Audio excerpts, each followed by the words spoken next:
Georges, Charlotte et Louis au taquet pour Noël, cuisine, spectacle, le trio en plein préparatif. Les enfants, et les parents, attendent Noël toute l'année. Alors quand vient enfin le temps du Père Noël. Des décorations, des listes de cadeaux et des repas de fête, l'excitation est à son comble. Si certaines familles peinent à canaliser l'énergie des plus petits, d'autres trouvent la parade parfaite pour les occuper le temps que le jour J arrive. Les calendriers de l'Avent sont d'ailleurs faits pour ça, mais pas que. Dans certaines écoles, tout est fait pour occuper les esprits et détourner au maximum l'attention du décompte de Noël. Georges, Charlotte et Louis, les enfants de Kate Middleton et du prince William, en savent quelque chose puisqu'à la Lambros School où ils sont scolarisés depuis le début de l'année scolaire, ils ne chôment pas. Comme l'a indiqué le site Hello, Georges, 9 ans, Charlotte, 7 ans et Louis, 4 ans, multiplient les activités et les ateliers manuels. Au programme de cette fin d'année en attendant les vacances, une épreuve de cuisine au cours de laquelle les deux frères et la sœur vont réaliser des petits pains pour le grand dîner et un atelier de fabrication de christingles.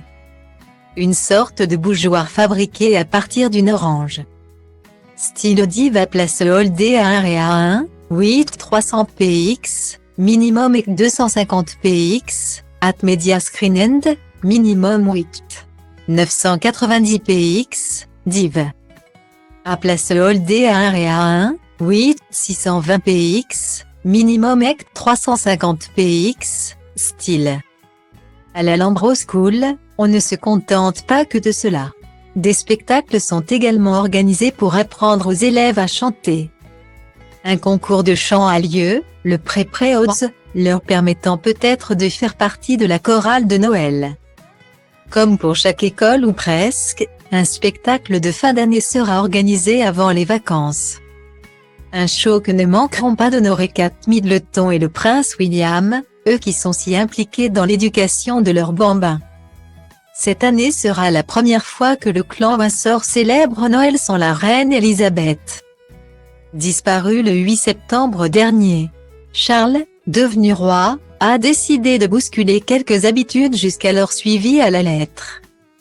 Si tous se réuniront à Sandringham, oui, même Sarah Ferguson, ils n'auront cette fois-ci pas à suivre la retransmission du discours de fin d'année du roi à la télévision. L'ambiance sera bien plus décontractée. Enfin on l'espère, étant donné le contexte.